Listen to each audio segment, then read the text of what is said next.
말씀하셨는데 그래서 깊어졌지. 그때 이제 이분은 정말 제가 제 본색을 드러내도 되겠구나. 손해를 안 보겠다 뭐 이 정도 생각하고 이제 바짝 붙었어요. 예, 그리고 이제 토론을 많이 하고 그날은 이제 헤어지고 그다음에 본격적으로 만난 게 이제 청계천에서 우리가 아마 페이스북에도 밤샘 토론 뭐 끝장 토론 이런 얘기를 제가 많이 올려드렸는데 청계천에서 그 신화 예술에 대한 그 스토리와 우리 가백님의 그런 인생 스토리를 많이 접하고 너무 이게 내용이 정말 좋은 내용이 많아서 밤새도록 우리가 꿈PD하고 우리 숙기현 대표님도 계셨고 토론을 했어요. 우리 신화예술에 대한 그런 내용을 우리 시민들이 좀 가까이 할 수 있는 방법을 있는가. 그래서 청계천에 토론을 마치고 이제 사무실을 또 이쪽으로 이동했어요.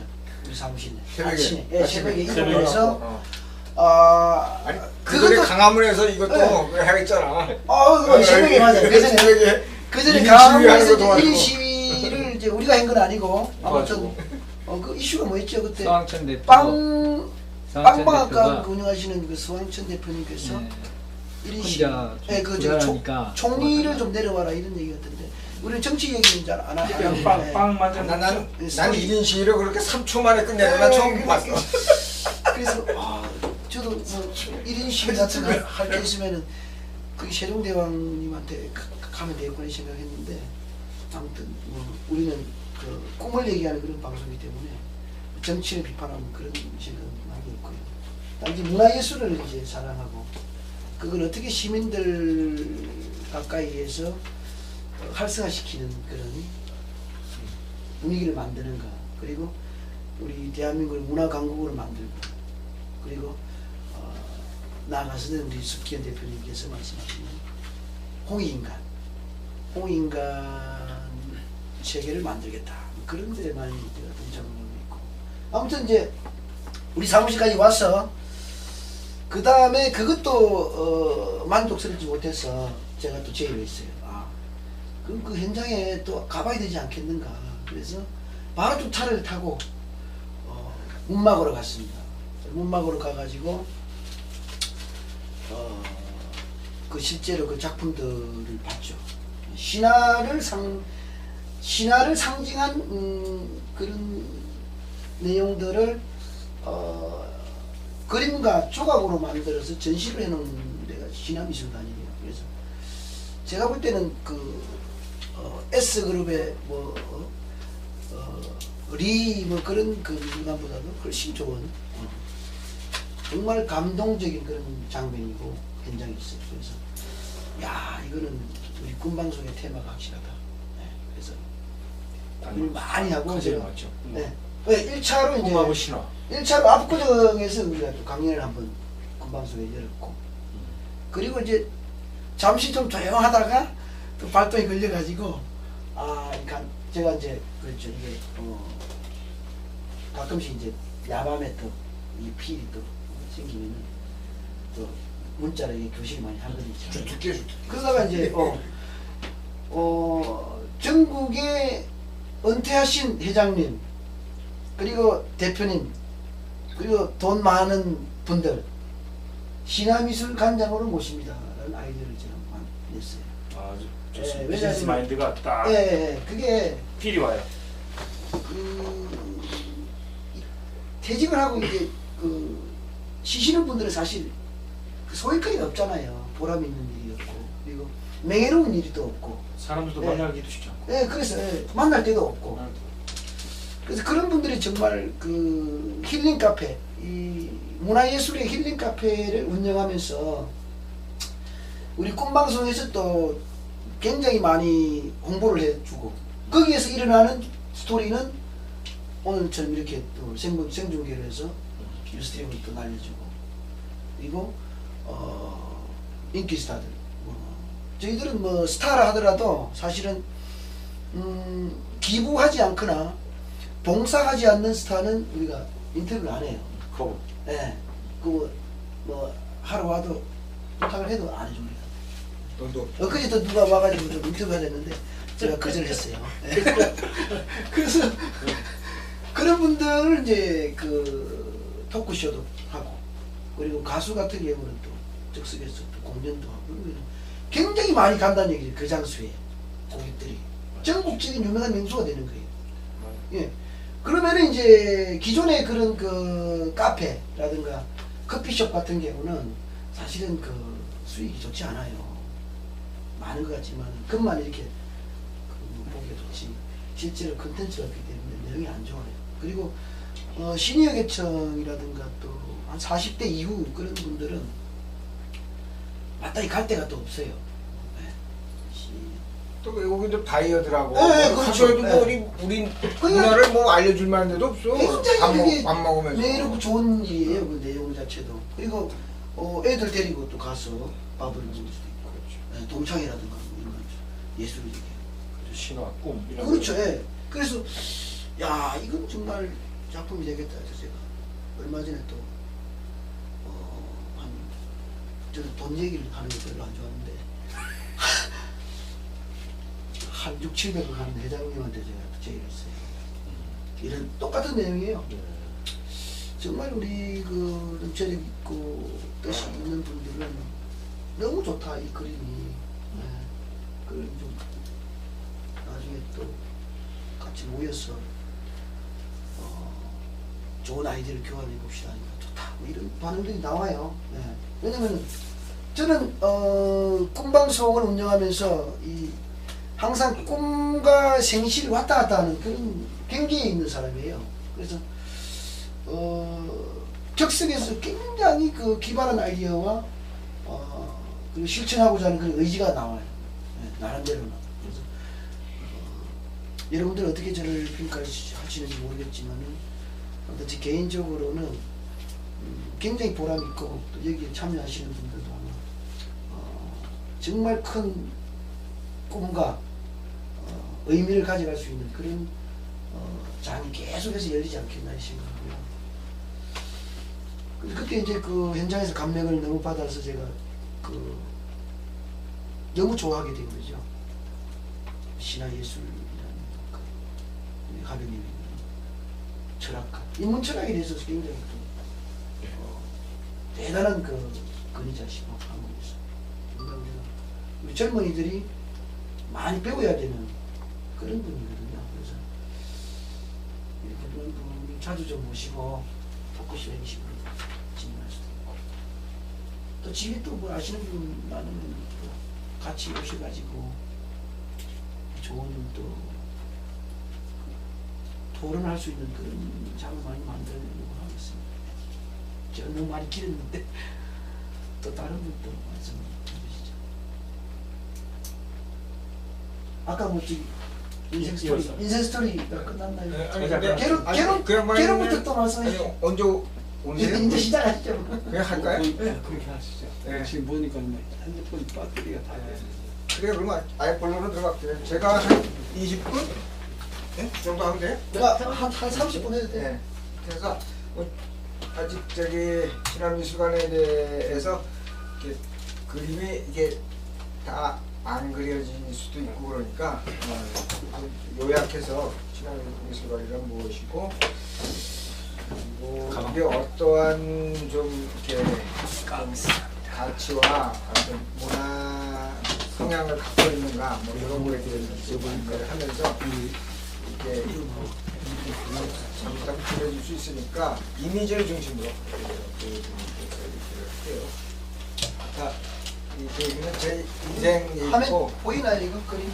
네, 이렇게 저쪽으로 이렇게 얼굴도 나오시니까. 네, 이렇게 요즘 말씀을 그래서 이렇게 하면서 그래서 그래서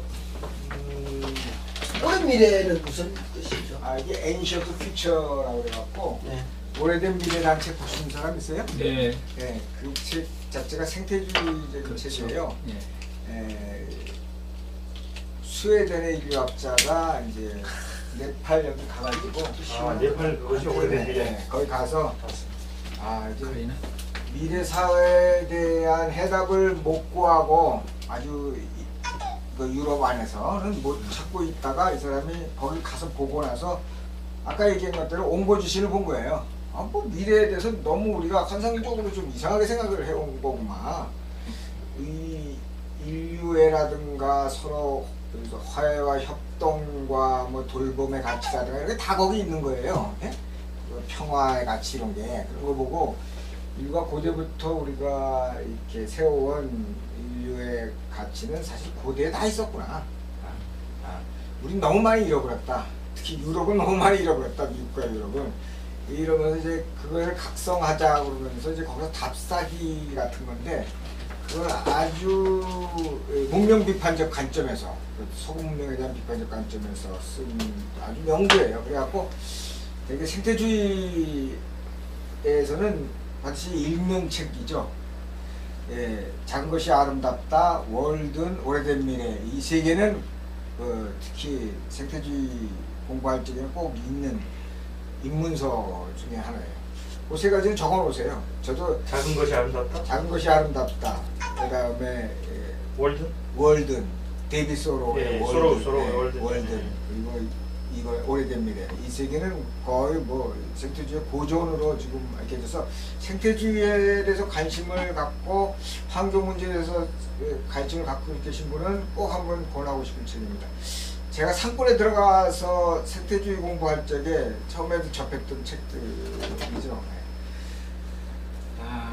어쨌든 그런 거기서 오래된 미래에서 된잘 빼버리고 뭐 우리말 우리가 더 잘 알잖아요. 오랜 미래 이래도 훨씬 뜻도 통하고 짧아서 좋다 생각이 들어서 오랜 미래로 바꿔서 저를 썼고요. 그러니까 옹보지신의 가치를 살리는 신화미술관 이렇게 생각하시면 됩니다.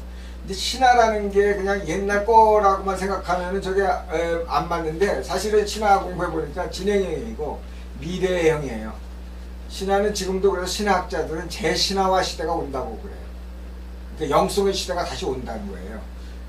지금까지의 신화 시대가 끝난 것으로 보는 거는 잘못 보는 거라는 거죠. 그러니까 세계에는 신화학적으로 가지고 보면 인류가 네 가지 부류가 있는데 하나는 신화적인 사람들, 원신화적 사람들. 그 사람들은 지금 종교에 아주 독실한 노인분들이 그런 사람들 꽤 있잖아요. 세계적으로. 그런 종교에 아주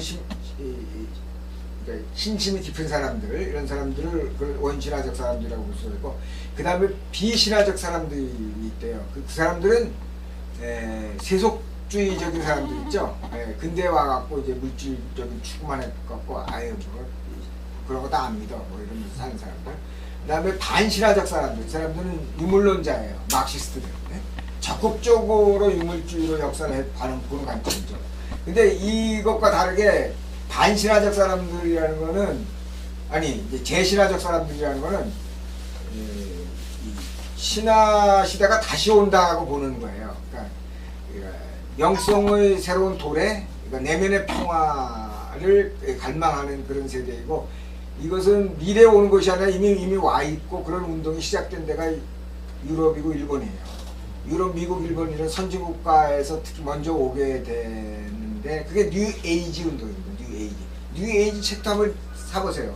뉴 에이지 책도 참 우리나라에서 잘 소개가 안 되는 건데 사실은 거기서 이미 대중운동으로 굉장히 많이 널리 알려져 있고 정치, 사회, 문화, 예술 분야에 지대한 영향을 끼쳐요. 경제 분야에는 좀 덜 끼치고 있는데 경제 분야에는 그게 공동체 경제로 가고 지역 공동체 강조하는 쪽, 정치적으로는 주민자치민주주의 쪽이고 예술 쪽으로는 지역예술과 세계시민주의 쪽으로 가고 종교적으로는 그야말로 이 종교를 이렇게 재조합하여서 좀 창조적인 종교 운동을 해요.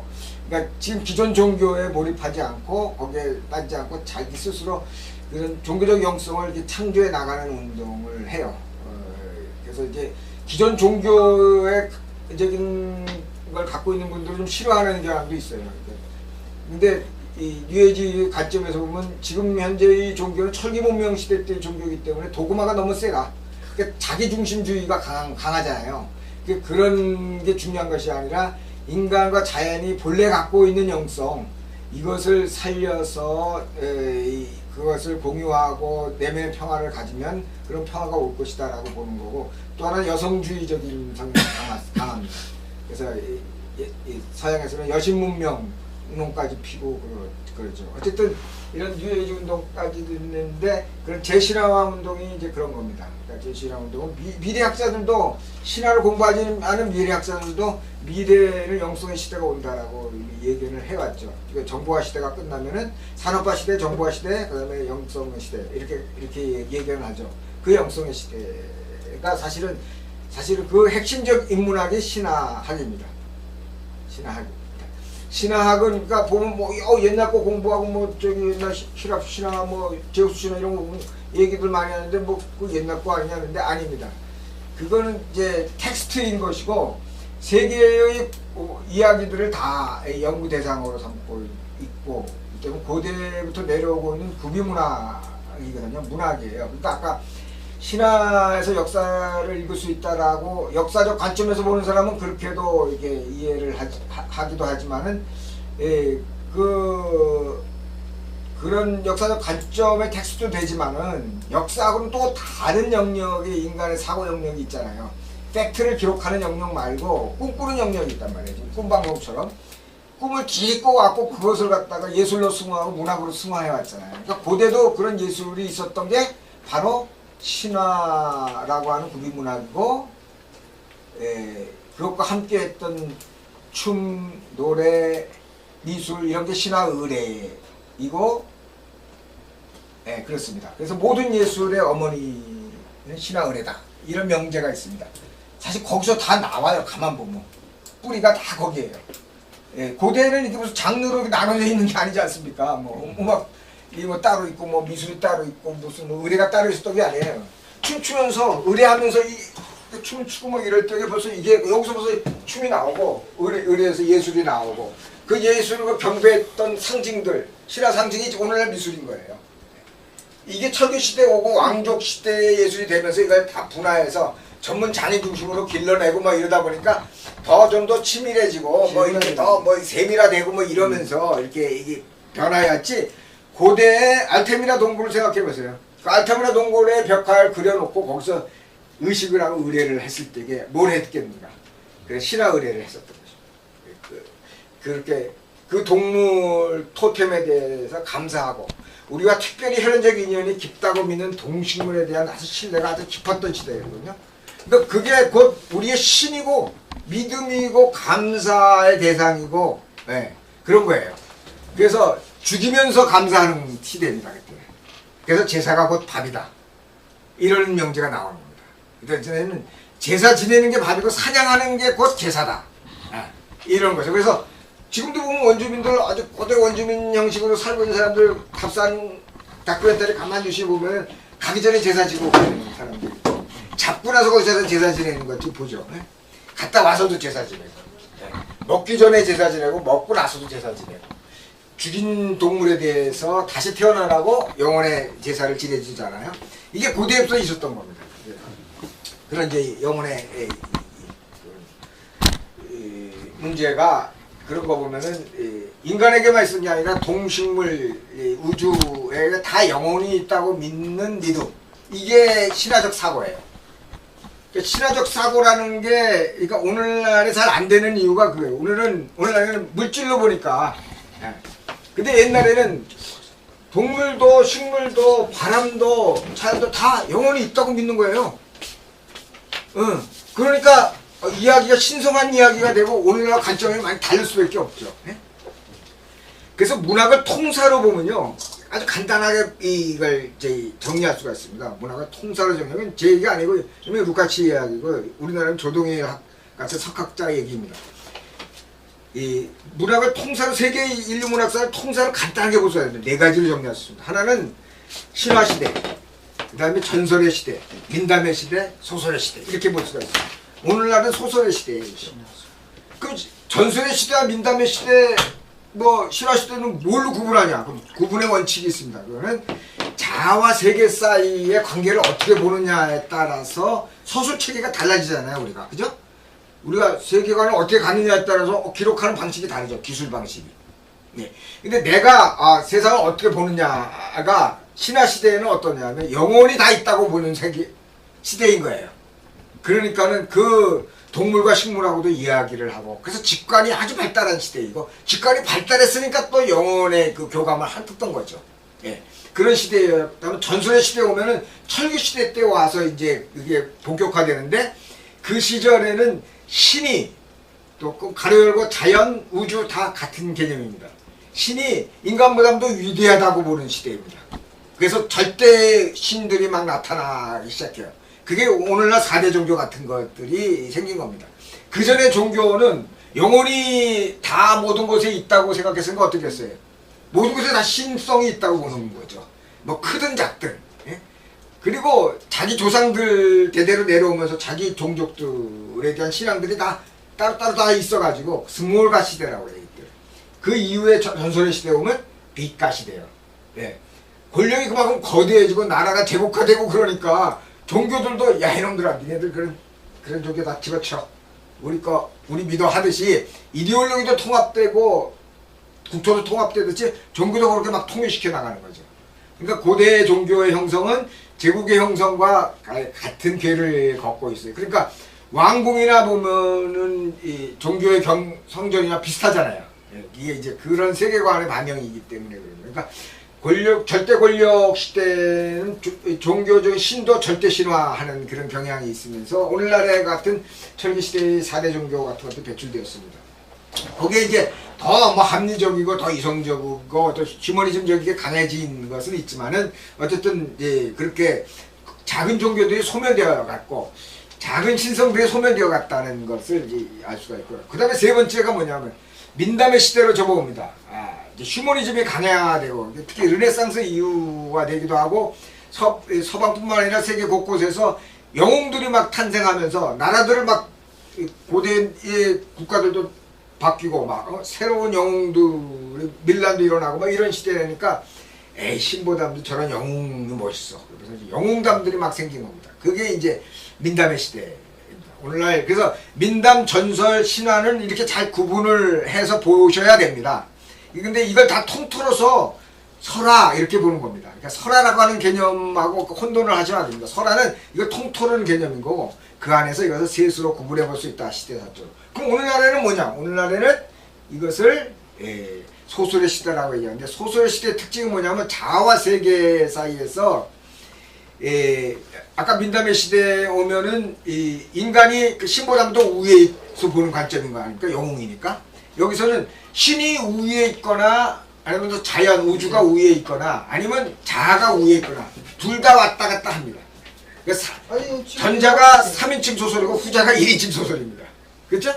소설에서 자기가 뭐 다 아는 것처럼 막 기술하는 소설도 있잖아요. 이거는 뭐 신의 관점이잖아요. 거의 뭐 그런 관점인 것이고 나머지는 나는 이렇게 하면서 시작하는 거. 이렇게 생각한다. 나는 이렇게 느꼈다. 나는 고민이 이런 고민이 많다. 그러면서 자기 독보적인 게 많고 이런 개인 기술적인 것들이 1인칭 소설이지 않습니까? 이렇게 이 시대는 이렇게 흘러왔습니다. 그런데 다시 모르겠어요. 미래의 시대에는 이게 포스트 모던 시대에 오면서 또 바뀌고 있으니까 이 포스트 모던 시대하고 관련이 많습니다. 이 신화학이라고 하는 것은 요 얘기는 요 이미지를 보면서 설명을 해드리겠습니다.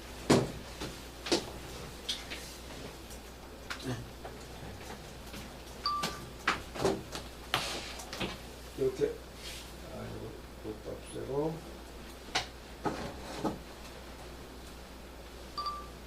우리 거기 안 가보신 분을 위해서 걸음합니다.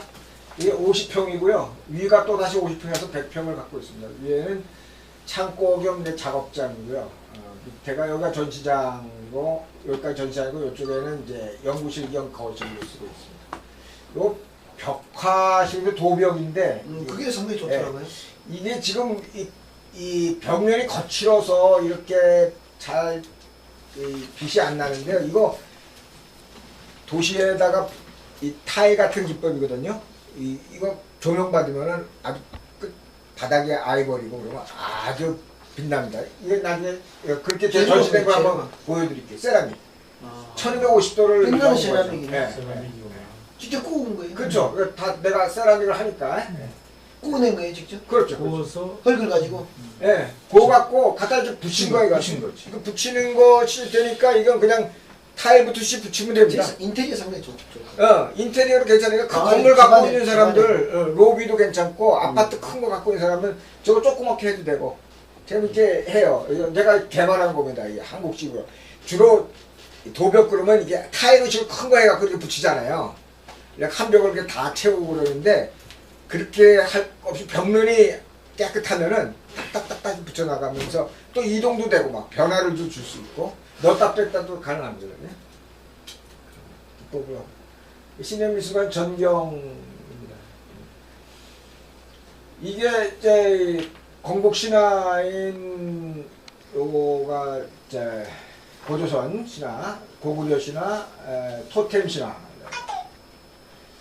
그 다음에 이쪽에 도깨비 신화, 이쪽에 저승길 신화, 이쪽에 신라 건국 신화, 마을 신화, 뭐 이쪽에 여신 신화, 이쪽에는 또 하나 있는데 이쪽에는 이제 이 창세 신화, 그 맨 앞에 입구에는 이제 또 그래갖고 한 10개 주제를 가지고 있습니다. 이게 작기 때문에 화랑이 30분밖에 안 되기 때문에 많은 내용은 못 담고 있는데 지금 10개 주제 정도 이상은 못 갈 것 같아요. 거의 이제 한 이게 7년 디스플레이를 하면서 고치고 추가하고 빼고 이러면서 다듬고 왔기 때문에 이게 전시를 이 7년 동안 전시한 거랑 마찬가지예요.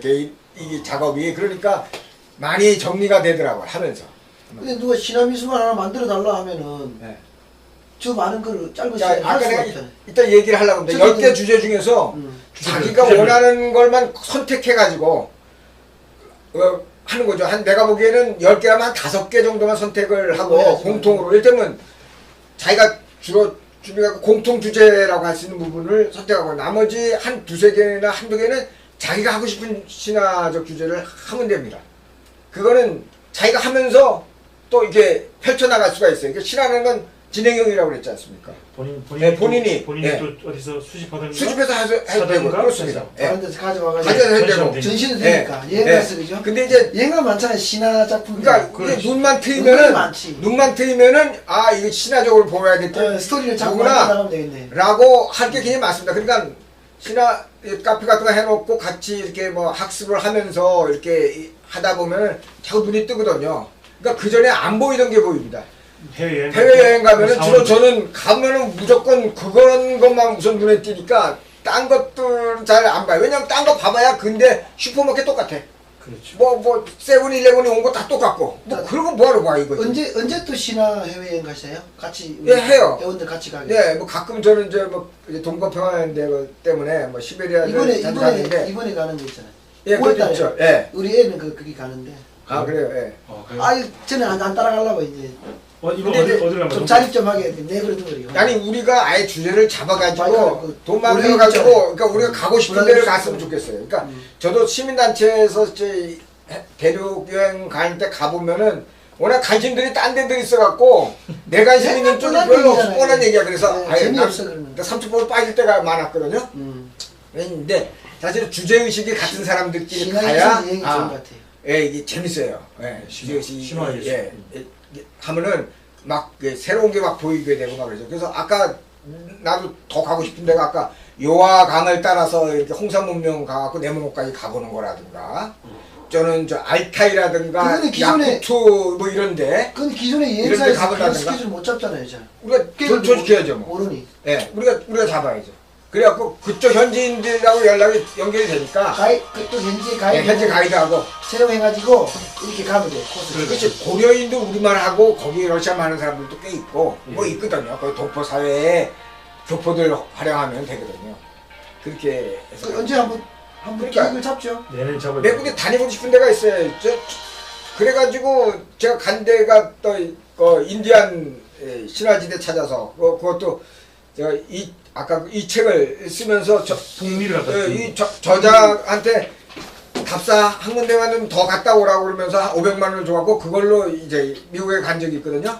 인디안 그게 마지막 꼭지 뒷부분에 왜 나와 있는 그 인디안 그 레저베이션 찾아서 거기 있잖아요. 네. 거기서 아주 중요한 거 발견했습니다. 이건 학자들도 못 발견하고 다른 예술가도 발견할 수 없는 거를 아주 행운이에요. 그거 발견한 거는 그게 완전히 신화를 보니까 눈에 보이는 거죠. 그 완전히 요거요, 요거. 아니 이거는 이제 그거 대제 신화 얘기가 있는 거였어요. 인디안 대제 신화. 찾아보겠습니다. 대지. 예, 그 인디안하고 사진 찍은 거 있고 그래. 그거를 호피족 이야기인데 아주 재밌어요. 그 호피족이 왜 그렇게 용감했는가? 그거는 그 사람 남자가 용감해서가 아니에요. 신화가 강력해서 그래요. 어릴 때 애들한테 그 신화 얘기를 막 해주고 신화 축제를 해. 그러면서 자기의 정체성을 어릴 때부터 알려주킨 거예요. 그래서 역시 그 민족이 강하게 발전하려면 국가는 영원하지 않은데 종족은 영원하거든요. 그러니까 종족의 문화들의 뿌리 문화들을 이게 강하게 갖고 있을 필요가 있는 거죠. 호피족이 보니까 희생정신이 상당히 강한 걸로 나와 있더라고요. 그럼 이게 아이고 죽음을 두려워하지 않는 그런. 아이고 어서 오십시오. 네. 호피족이요? 저처럼 이분이 아까 그분이 지금 밖에 계세요. 네, 알아들어요. 정확하신 분 밖에 있다고? 네. 아이고 들어오시라고 그러지? 이제 막 도착하신 거예요? 이거 하나 없나? 들어오시라고 그러지? 관리자 하나 있어. 아이고 안녕하십니까. 그럼 내가 좀 바뀌다. 아니 뭐 또 한 손님 누가 오실 때는 빨리 다 하시면. 김 사장님 보시려고 오셨나 보고 아니 같이 오늘만 하기로 했는데 왜? 어디 왔어요? 학교에서 왔어요? 학교에서 왔어요? 아니 좀 배터리 충전하다가 잠시 좀 쉬다가 시켜요 이제. 네. 소개 좀 시켜드리고 네. 어서 우리 뵌 것 같아요. 예, 이제 지난번에 그- 뵀었잖아요. 네, 저기서 그때 뵙고 저기 저도 뵀나요? 그때 안 뵀을 정책 거예요. 보세요. 뭐 네, 저 웅규열입니다. 네. 나머지 박윤재입니다. 네. 네, 그때 선생님이시구나. 톡쇼 할 때 봤죠. 네. 애기들. 그래서 각마다 신화 체험, 신화 상징 그리기 뭐 이런 거 탁벌 찍기 뭐 이런 거 하면서 이렇게 체험하고 갑니다. 들어오라고 그러지. 학교에서 잠깐 뭐 지금 안 보이네 여기. 아니 배터리 뭐 계셔. 충전한다. 여기도 충전해도 되는데 그냥. 그럼 그렇게 예. 안 그래도 배터리 지금 전화 이거 끊더라고. 그럼 충전 여기 와서 하면 되지. 또 들어오시면 또 아니, 시작하시죠. 네. 네. 학교에서 어디가 좀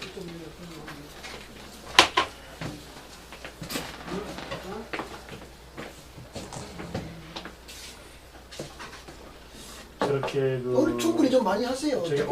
어린 학생들이 가는 게 그러니까 우리 꿈을 학생들이 키우고 이런 게 좋을 것 같아요. 저런 데는 많이 가야 돼. 많이 가야 돼. 이 상상이 풍부해지고. 예, 풍부하게. 맨날 그 저기 성적 순으로 줄 세우기 이런 것만 하고 그것도 공부가 다가 자연이 있으니까 아니거든. 예. 예. 바로 물가가 옆에 있고. 그 스토리들이 많잖아요. 예. 그리고 우리 관장님은 또 유아 버전, 초등 버전, 그 얘기를 잘하시네. 고등 재밌게. 버전, 어른 버전 다 이 버전이 있어요. 이게 설명. 애들 오면 완전히 동화 버전으로 확 바뀌죠. 그래서 우리가 이제 꿈방송에서 신화라는 게 동화거든.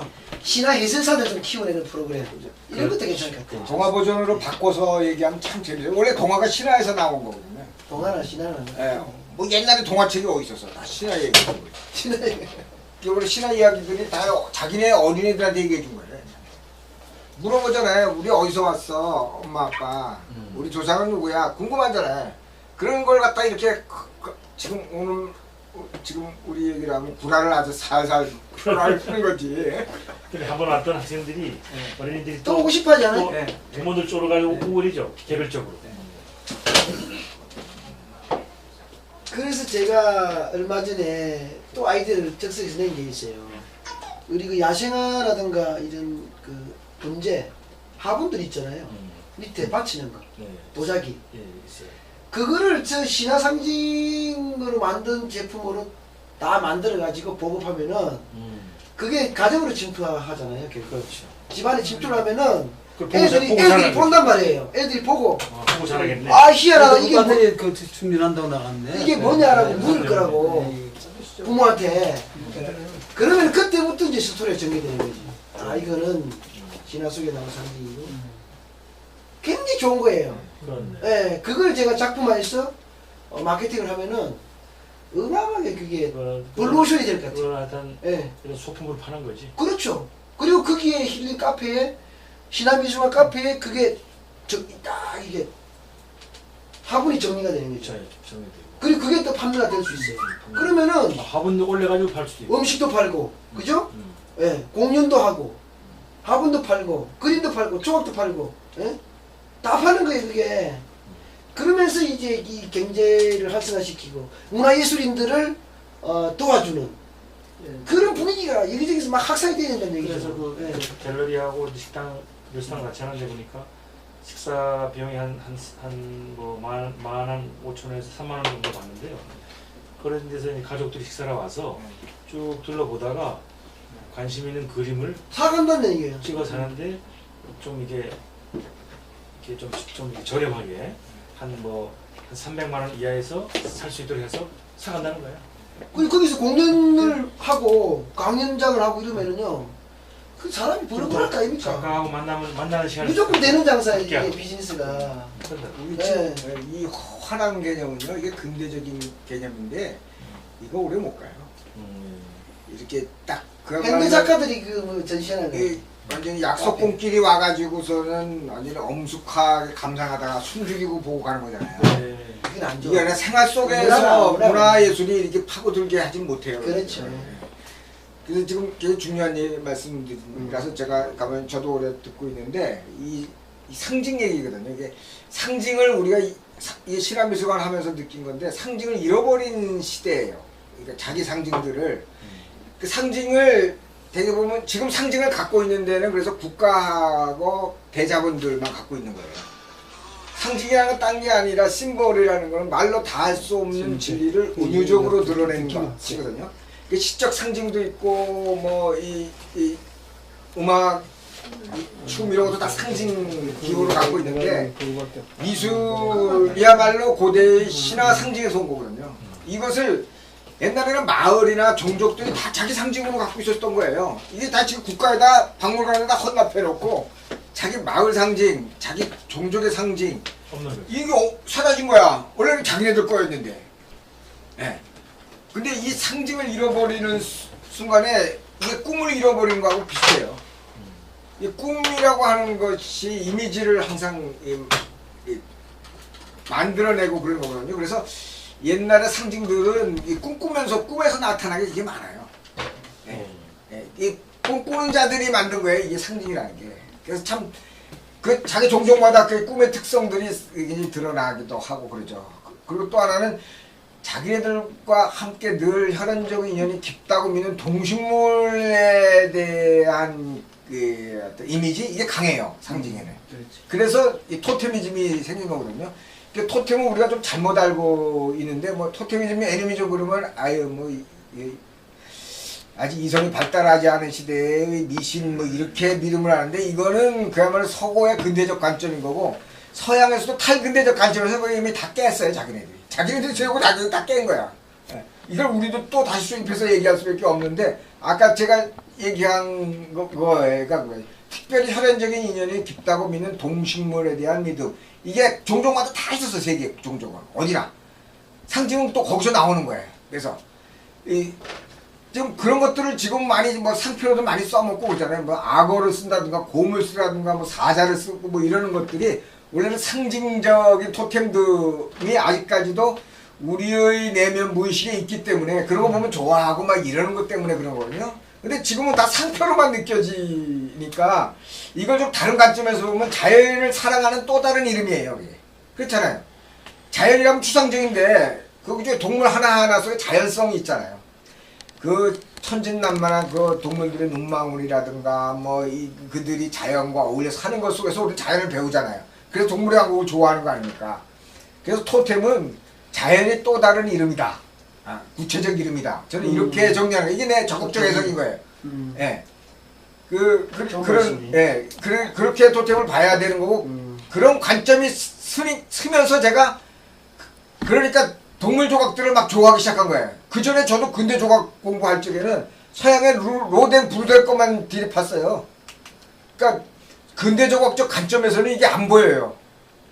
그래서 우리 봐봐요. 우리 조각가 중에서 동물 조각들 딜이 하는 사람 있나? 거의 없잖아요. 인간만 하거나 추상화된 것만 하잖아요. 이게 인간 중심주의의 서거에 빠져 있기 때문에 그런 거거든요. 근대주의의 특징이 그거예요. 그러면 저기 이제 영국 뭐 유학 간다고 하시니까 거기 가서 보시면 알겠지만 거기서도 이미 다 깨지고 거기서는 이미 탈근대적 교육으로 다 바뀌었는데 우리는 아직까지도 근대주의를 못 벗어난 거거든요. 걔네들이 버리고 있는 걸 우리는 아직까지 붙들고 있는 거죠. 예, 그래서 교육제도가 좀 문제가 많다 이런 얘기를 자꾸 하는 거죠. 예, 19세기 교육 커리큘럼으로 20세기 선생이 21세기 애들을 가르친다 이런 소리를 하잖아. 그렇죠. 예, 이렇게 지금 막 있는 거예요. 그래서 우리의 이 탈근대적 사고를 가져야 근대도 소중하지만 전통도 소중하고 또 미래에도 소중하게 보는 오래된 미래 관점을 본다 이렇게 볼 수가 있죠. 근대라고 해서 저는 청산주의로 보질 않아요. 근데 소중한 것들 많아요. 우리가 어떻게 갑자기 근대를 벗어나겠어요. 그러나 근대가 우리 근대는 위험한 게 참 많아요. 아까 근대 얘기 하려다가 말았는데 그 얘기는 좀 이따 더 하기로 하고 어쨌든 요 그림 이미지로 가면은 그래. 자, 그래서 여기서 이제 그림을 설명해 주시죠. 이거 이렇게 보면 상징이란 무엇인가 이거 와서 쭉 설명을 신화란 무엇인가 쭉 우선 이해부터 시켜요. 여기서 기본적으로 이해가 돼야 그 다음 걸 이해하기 시작하니까 이걸 고정관념을 자기 관념으로 갖고 있어 보기 시작하면 이게 다 안 보이고 그냥 가거든요. 그래서 아는 것만큼 보인다라는 말이 있듯이 여기서 이걸 이해시키라고 쭉 설명하고요. 그 다음을 넘어가는 게 이런 상징들 여기저기서 이건 세계 곳곳에서 제가 주워 갖고 온 거예요. 네? 제가 만든 것도 있지만 그러니까 여러분들도 사온 것도 많네요. 여행 다니면서 상징이라고 생각했다는 걸 전시하면 생각하면 되는 거예요. 그거 전시하면 되는 거예요. 그러니까 꼭 여기 있는 것을 제가 보기에는 제가 가지고 있는 주제에 한 50% 하고 나머지는 자기가 50% 채운다. 그렇지. 이렇게 생각을 하는 거예요. 예. 그래서 재밌잖아요. 그렇지. 그리고 자기 참여하고. 예, 그리고 자기 가족의 신화 이런 것도 해봐요. 자기 신화. 전시하는 것도. 예, 그런 걸 해도 돼요. 가족 신화 중요한 거거든요. 어머니의 신화. 신화 중에서 굉장히 중요한 주제인데 우리가 지금 놓치고 있는 거거든요. 어머니야말로 마더가시예요, 사실은. 잃어버린 마더가 이런 거예요. 고대에는 자기 어머니를 모시기로 모셨거든요. 예. 근데 그걸 우리는 다 폐기해버린 거예요. 왜? 남권주의 철기 문명이 그렇게 해온 거예요. 예. 이 여신들이 사라진 이유가 있어요, 이게. 예. 목의 중심 사회였던 신석기 시대에는 작은 마더갓들이 어머니 신들이 굉장히 많았다. 그 신상도 이따 보여드릴게요. 근데 우리 김영철 선생님께서는 성당에 다니시는데 이거 많이 공유되는 거 맞나요? 내용? 지금 지금 뭐 크리스천들 어떤 시각으로 이런 하나 내용을 이제 요즘은 이제 현대의 가톨릭은 뭐 보편 타당한 종교, 보통 타당 진리를 다 흡수하는 종교니까. 지금 고비에서 서양의 현대가요. 네. 과학에 놀래가지고 지금 종교 단체들이 하나씩 무너지고 있죠. 경제적으로 유지를 못하니까 그냥 넘어가고 있답니다. 그런데 의외로 지금 동양은 더 공고히 잘 되어가고 있는 중에 교황이 지금 방문하는 시점이 됐다는. 유럽 같은 데는 불교가 많이 번성하고 있다. 그렇죠. 우리의 이제 동양의 종교. 미래가 네. 그들은 크리스천 숫자는 현재가 되고 줄어든다는 얘기예요. 현재가 저쪽 서양에서는 어떤 동양 쪽에 그 아까 말씀하신 종교가 것처럼 오히려 선생님 말씀한 대로 뭔가 우리가 잘못됐다. 교육이 잘못됐다. 되게 그런 근본적인 것 지금 건드리고 있는 거예요. 아까 뭐 예. 19세기 그러니까 그거 한번 더 하시죠. 기본적으로 하는데 한번 더 해야 될 것 같아. 서양 문화는 시오니즘과 헬레니즘의 문화 양축으로 내려온다고 그러잖아요. 그렇죠. 그러니까 시오니즘과 헬레니즘인데 시오니즘이라고 하는 종교적이고 이런 감성적이고 영적인 이 분야의 이전에는 이게 자기들도 다신론적이고 범신론적인 신화 시대가 있었단 말이죠. 이것이 기독교가 오고 그러면서 기독교를 통해서 강력한 이제 국가 종교화 되면서 중세 시대를 이렇게 넘어오잖아요. 근데 헬레니즘은 아주 이성주의 이때면 아리스토텔레스니 이런 소크라테스니 하는 그런 합리주의적인 철학들을 점점 발전시키면서 쟤네들은 과학적인 이성주의로 이렇게 진화시켜 왔었는데 이 시오니즘 전통에 의하고 나머지 부분들은 다 수청되다시피 하는 게 일테면 그거예요. 마녀사냥. 예, 맞아요. 그 전에 지역마다의 토착적인 신앙이나 종교들을 있었던 것들을 없애버리는 과정이거든요. 그것들 가장 강력하게 갖고 있었던 사람들이 여성들이었기 때문에 그것을 갖다 미시린으로 다 퇴치하면서 시오니즘으로 단일화한 거 아닙니까? 이러면서 오늘날 이 현대까지 내려온 그 종교인데 그러다 보니까는 이 감성적이고 영성적인 것은 시오니즘 안에 다 묶어놨고 나머지 이성주의인 것들을 굉장히 발전시켜 왔기 때문에 이성주의 그 과학기술적 힘으로 오늘날 세계를 제패한 거 아닙니까? 그리고 그것을 앞장에 세웠던 것이 종교적인 그런 이제 포교 활동한다고 그러다가 거기서 이제 순교다고 그러면은 종교 탄압이다 그래갖고 이제 그 다음에 군사적 침략이 들어가고 그래 왔지 않습니까? 네, 그렇죠. 그러면서 이제 제국의 어떤 팽창의 기로를 걸어왔는데 이게 오래 가다가 보니까는 이 이성주의, 과학주의가 자기 덫에 걸린 거예요. 인간이라는 게 모든 세계라는 걸 이성적으로만 사고해갖고 안 풀리는 게 너무 많거든. 그리고 인간 중심주의적인 사고로 이성으로 인간의 이성이 가장 우월하다고 봤는데 이 관점에서 세계를 보니까 지구를 다 자원화하고 그러다 보면 환경이 파괴되고 오늘날 그래서 모든 자원을 다 물질적으로만 바라보니까 옛날에 영혼의 관점이라는 것 그런 소중한 자연의 소중함 이런 걸 안 보다가 보니까 지구가 지금 결단나게 생겼거든요. 석유가 50년 이후에 이제 없어지면은 이런 식의 대규모 대도시의 에너지를 지탱을 못한다는 거 아닙니까? 이게 빤한 건데 아직까지도 우리 세대에서 다 쓰고 있는 거 아닙니까? 그러니까 그것에 대한 대체 에너지는 다시 못 찾고 있고 핵 같은 거를 갖고 있다가 이게 아주 큰 위기에 지금 봉착해 있고 후쿠시마 사태 터지면서 이미 태평양이 다 오염된 것은 이미 이제 짐작이 능히 가는 건데 보도를 안 하고 있는 거거든요. 샌프란시스코 이때 바다까지 다 지금 오염되고 있어요. 네. 이게 지금 거기는 고기들까지도 기온 고기가 막 나오고 있는 판이에요. 완전히 이런 식의 지금 에너지를 이렇게 자원을 그러니까 지구의 자연을 이런 에너지나 물질로만 이렇게 바라보는 이런 관점 또는 이성주의적으로 자기중심적인 배타적인 종교관과 이런 가치관으로 하다 보니까 계속 전쟁 소용돌이에 휘말리고 이러다 보니까 걔네들 기성세대에 대해서 스스로 자기네들끼리 헌매를 느끼면서 그것에 대해 반기를 들었던 세대가 1968년도 학생혁명이에요. 그래서 프랑스 혁명들을 보면은 거기서 네오막시즘으로 새로운 운동을 해보려고 했었잖아요. 근데 네오막시즘 운동으로 뭘 해보려고 했는데 그것마저도 좌절하고 실패했어. 그러니까 얘네들이 자존이 너무 큰 거야. 자기네 아버지 세대는 부모세대는 전쟁 세대이기 때문에 전범 세대이기 때문에 별로 믿을 수가 없고 그리고 돌아가려고 하지 않았어요. 새로운 네오막시즘을 해보려는데 그것마저도 이 발달된 후기 산업사에 적용이 잘 안 돼. 그 다양한 시민의 욕구에 얘는 너무 단순해. 이러니까 이제 찾아가기 근원지로 다시 가서 성찰하러 가는 거야 젊은 애들. 어디로? 인도, 네팔, 대륙으로. 하도 그때 많이들 가가지고. 서양 애들네. 예. 프랑스. 프랑스나 뭐 영국이나 독일 다 마찬가지예요. 그 청년들이 이스탄불에서 카트만두 네팔 수도 카트만두까지 하도 많이 가니까 정규로 한 버스가 생겼대요. 업동기 장사가 되니까. 그렇게 처음에는 그 갔던 자들 청년들이 처음에는 막스 책 들고 작업복 차림으로 노동자복 차림으로 갔었대.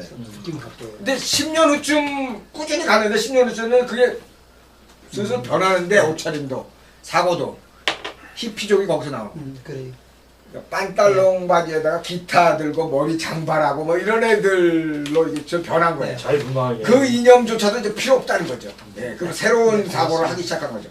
거기서 돌아온 세대들이 일으키기 위해 운동입니다. 아이고, 네, 그렇게 뒤에 좀. 네, 그래 주십시오. 예, 감사합니다. 그래서 거기서 아까 이게 이 탈국가주의 세계 시민주의 이제 강하게 되고 생태주의적인 것을 이렇게 중시 여기게 되고 정치도 이 작은 지역 정치. 거기 몇 년도죠? UAG가 1968년 이후에 한 10년 가까이 그런 운동이 쭉 일어나는 거예요. 1980년쯤 되겠네요. 네. 예. 그 운동에 참여했던 사람한테 내가 직접 들은 얘기입니다. 예, 일본 애들도 좀 좌파 전공투가 좌절한 전공투 세력인데 전공투 있죠. 전공투 사람이 여기 평화운동한다고 온 적 있어요. 노인이죠. 우리나라 백발 노인이죠. 한국인. 70 노인인데 네. 그때 한 5년 전에 이 평화운동한다고 지금 이런 형국을 걱정해서 자기네들의 평화헌법 예, 저 개정을 하는 걸 걱정해서 집단자위권 하는 거. 이 일본이 그렇게 지금 가고 있으니까 그거 전쟁 반대 평화헌법 사수 우리랑 같이 연대하자 이러면서 온 사람들이 있어요. 옛날에 전공도 경험이 있는 사람이 청년들하고 같이 온 거야. 그럼 신화미술관에 오는데 딱 보니까 뉴에이지 정신이 강하게 있어요. 오자마자 딱 그 자리에서 딱 무릎 꿇고 예의를 갖추는 거예요. 안 시켰는데. 그러니까 안 시켰는데도 우리는 신화미술관에 오면 그냥 주머니 섞이고 그냥 구경이나 하고 있는데 그래 맞아요.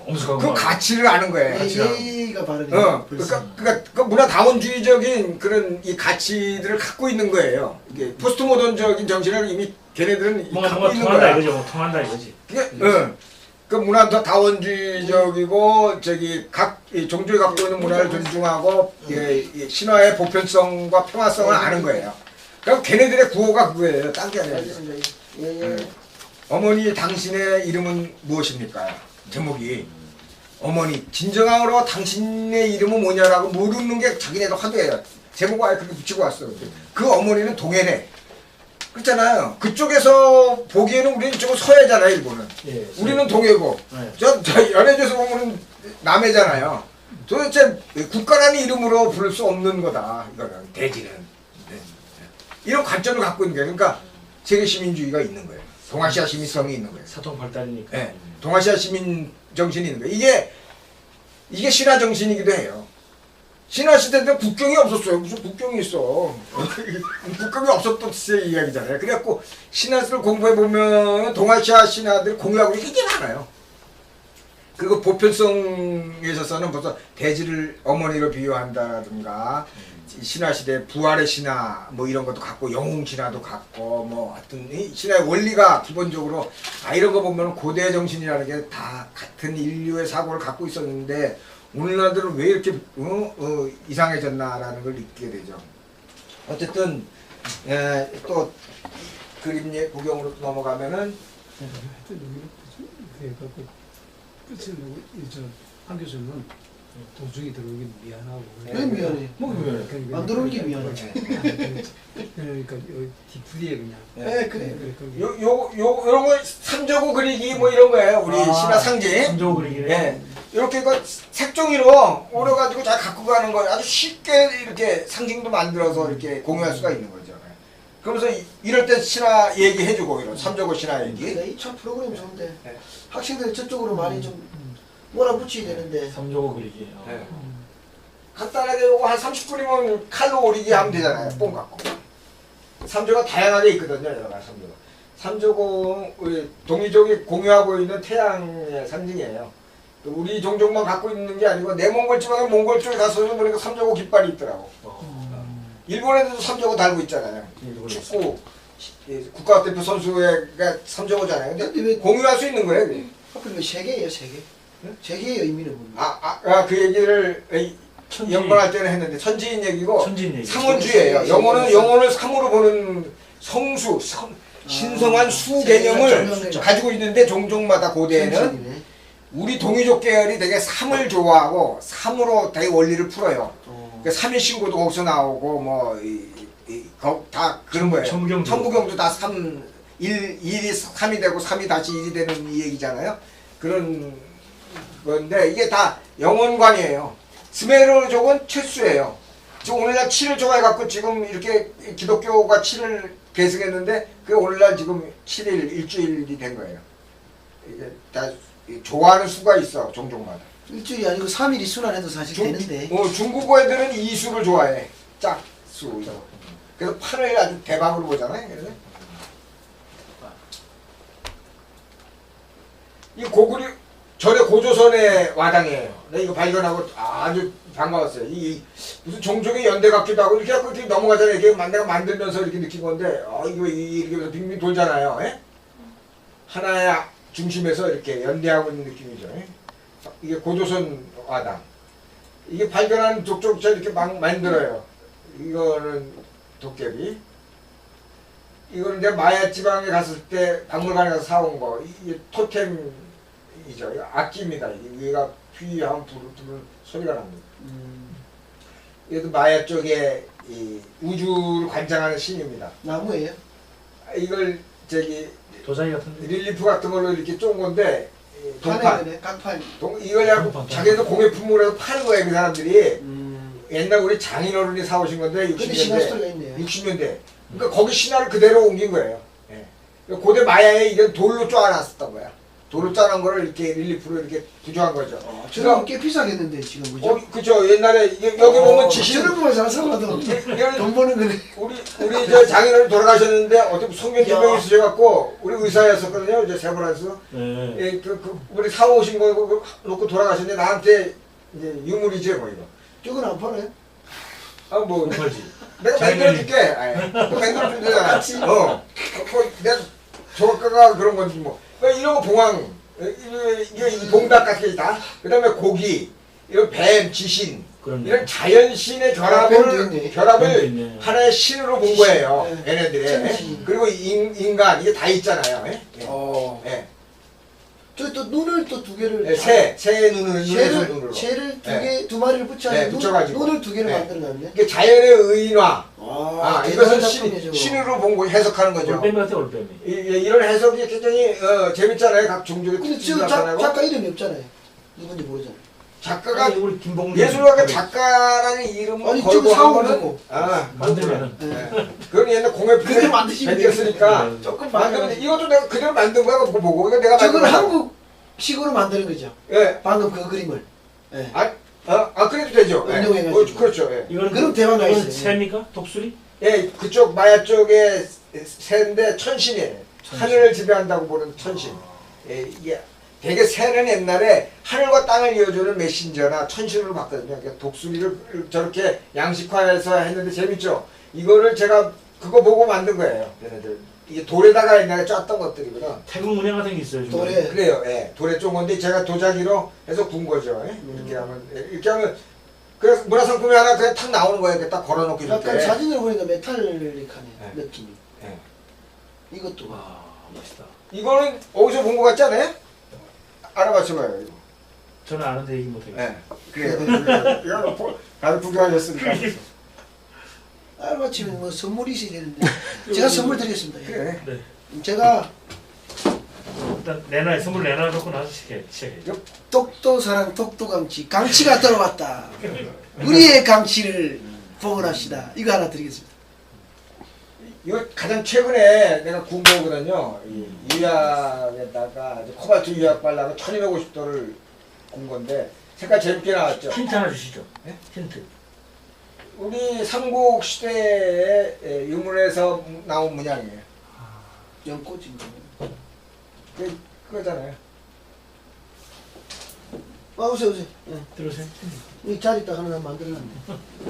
백제 무령왕릉에 보면은 이렇게 이 금관이라고 그래갖고 이렇게 화관에 꽂는 거 있어요. 그 금으로 된 거. 그게 여왕의 이 장식일 것이다 이렇게 추측을 하고 있는데 그 문양이에요. 처음부터 와서. 예, 근데 이 재미있는 게 이게 원래 사진에 사진이 조금 옆으로 이렇게 늘어났는데 조금 이렇게 세로를 낸 거거든요. 그 선을 따라서 이렇게 제가 작업을 한 거예요. 근데 고구려 백제 신라 시대 때 공예를 보면요, 이때 무늬를 만드는 기본 원형은 붓으로 그렸어요. 그 내가 알겠더라고. 아 붓으로 바탕을 그리고 네, 나서. 예, 그걸 한 거예요. 조각을 한 거예요? 예, 예. 조각을 하거나 뭐 공예품으로 이거 우리거나 붓손의 흐름이 보여요. 그러니까 서양 애들 식의 방식하고 도안 방식이 다른 거예요. 그러니까 붓을 알아야 이게 좀 더 이해가 돼요. 그러니까 저 같은 데는 빨리 만들죠, 저거. 그 원리를 아니까. 그림을 그릴 줄 알아야 되네. 기초적인 그죠? 네. 북 공부